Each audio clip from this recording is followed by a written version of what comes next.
So, welcome back to this class on hardware security. So, we shall be continuing our discussion on cache timing attacks. In particular, we shall be trying to talk about cache timing attacks on small table ciphers, and we shall see some of the impacts of parallelization and out of order loading in order to perform this, because last day we saw that cache timing attacks on cipher implementations with small tables seems to be more difficult than doing on block ciphers implemented with larger tables. And then we shall try to talk about a case study with an example of cipher which is called as Clefia. So therefore, right, let us take a just recapitulate that the fact that we saw that when there is a cipher which is implemented with a small table, then the variation of the number of misses is gone, because we essentially have got a fixed number of misses. Okay. So what is the impact of this on the Osvik attack? So again, let us take again recapitulate the Osvik attack, but now where a cipher has been implemented with a small table, okay, like AES has been implemented say with 256 values. Okay. So therefore, right, what will happen here is that so I am just storing basically the S box as the table rather than the entire round as the table. So the S box becomes smaller, the table becomes smaller. So here what happens is that now we basically again given access to the SPI. So therefore, the SPI again fills up the cache memory with garbage data. Now the access comes back to AES. So the AES now starts doing encryption. So remember, now I have got a small table. So therefore, after few execution, the entire thing is removed from the cache memory. So now, right, if the SPI comes back, then what will happen is that it will not basically get the nice distribution. So remember, in the previous case we got like few hits and few misses. So it basically aids because it gives you a nice distribution of cache hits and cache misses. But now, right, everything becomes a miss, and that essentially becomes an issue. So now, right, I mean, so the question, even in context of the effect of timing using small tables.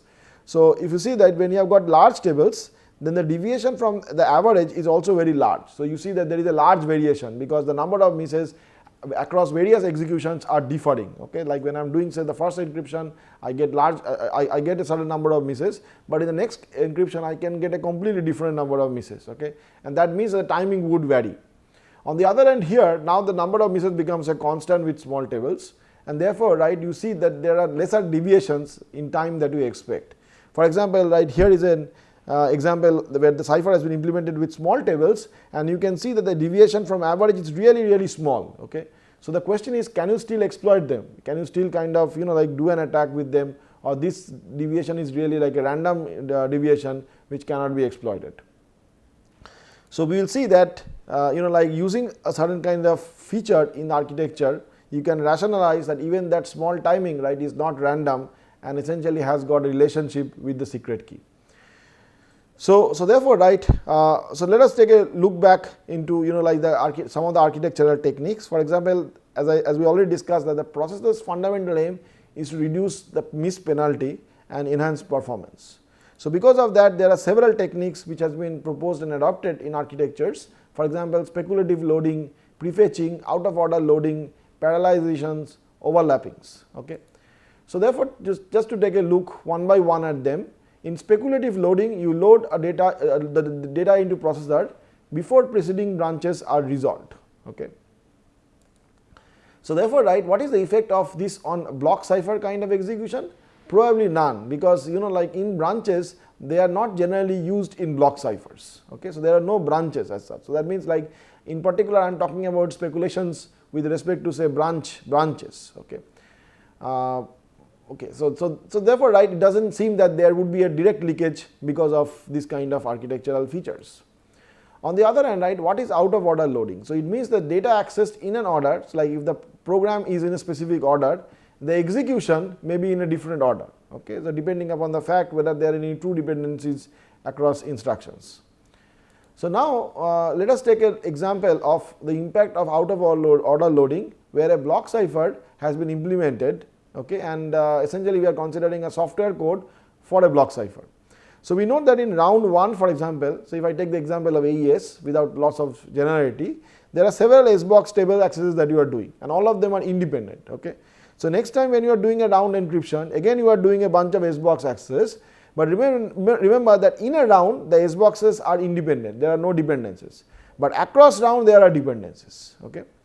That means if you want to do out of order loading, inside a round you can do out of order loading, but across round you cannot do out of order loading because there is a variance. Okay. So therefore, right, out of order loading works only within a round and apparently not between the rounds. So that is one of the observations. Okay. So now let us try to look at another feature which is due to the like the support of which modern day computer architectures provide to handle two or more cache misses in parallel. Okay. So what our modern day architecture support, right, is that if there are two or more cache misses and there are no dependence between them, then you can essentially pipeline their memory reads. Okay. That means you can essentially perform one of them without waiting for the other one to complete. Okay.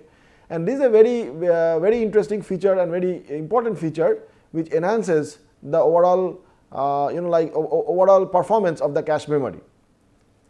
So therefore, right, let us consider a scenario or impact of this on cipher execution by taking a very simple example of a 5-round block cipher, a hypothetical 5-round block cipher where there are 4 cache misses. Okay.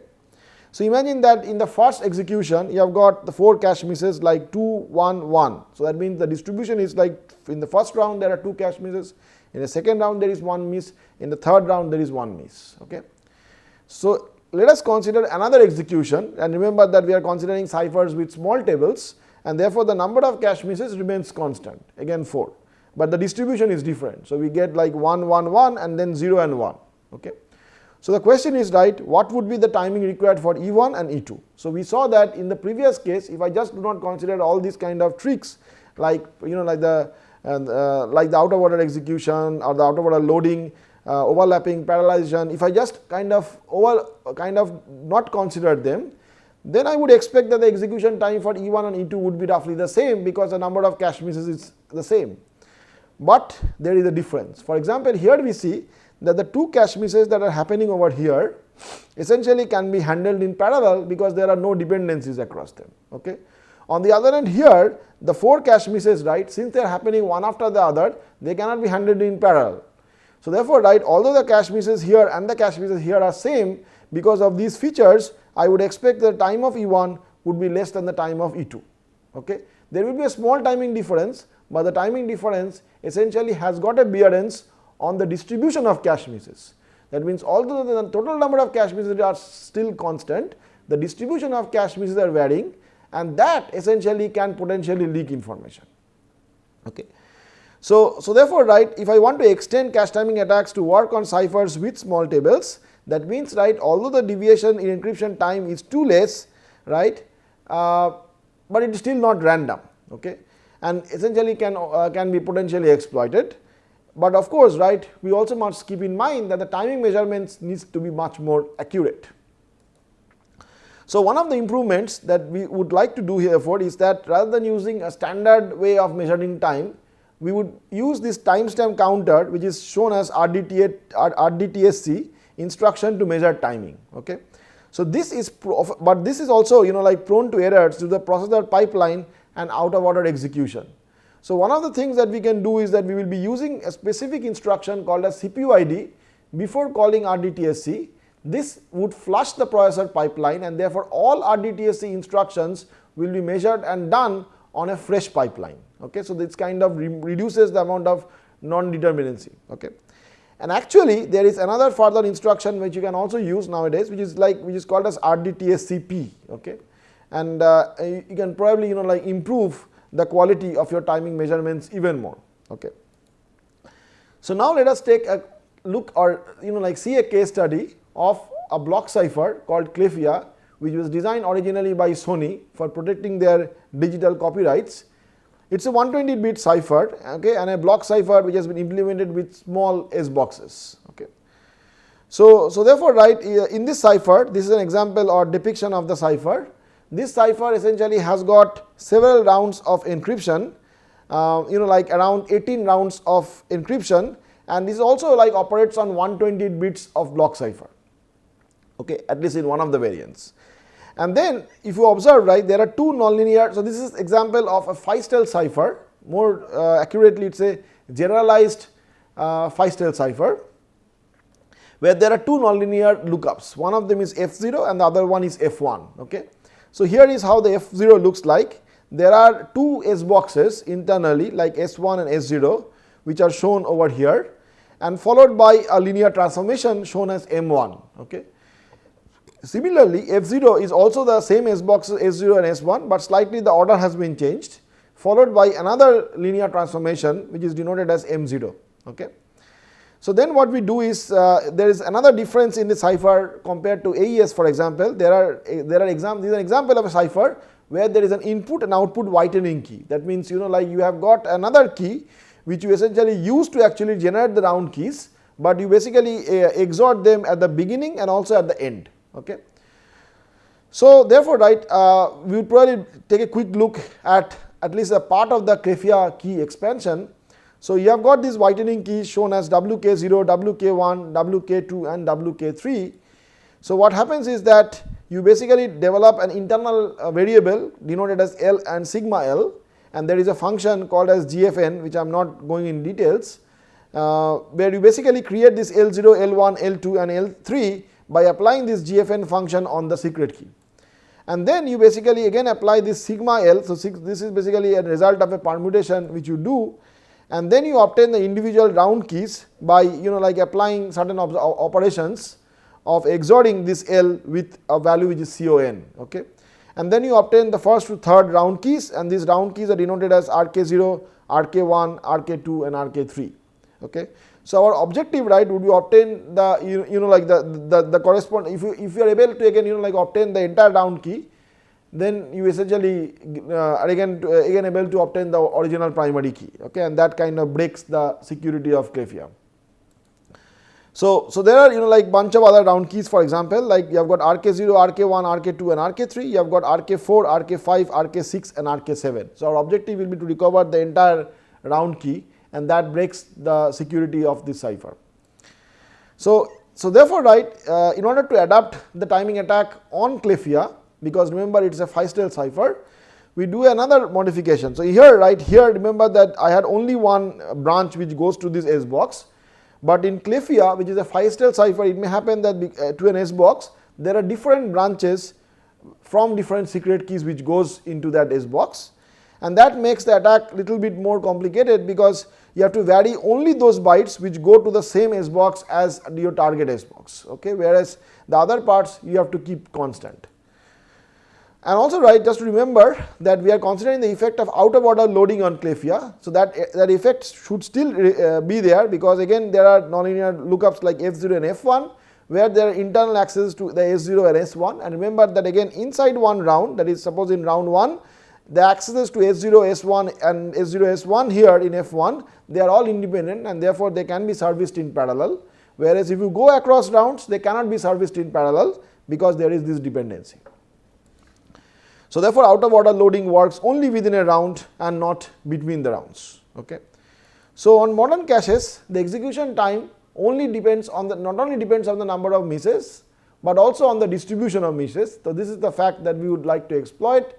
In fact, our findings show that the encryption time is directly proportional to 1 by number of misses in the first round. Okay. So I leave it to you as an exercise to think that why this is true.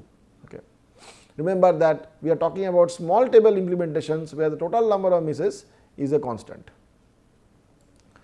So therefore, right, what is important is that the distribution of misses depends on the key. So execution time depends on the key.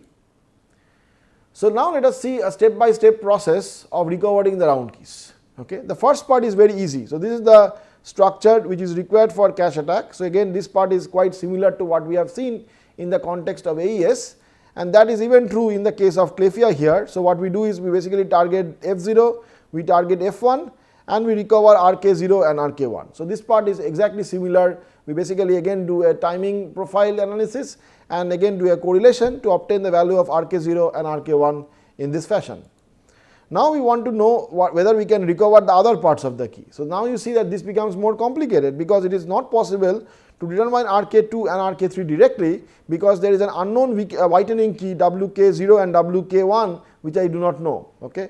So what I can obtain is basically the XOR of WK0 and RK2. Remember, right, if you go back to the structure, this gets XORed here and therefore, right, I can obtain the XOR of RK2 and WK0, and I can obtain the XOR of RK3 and WK1. Okay.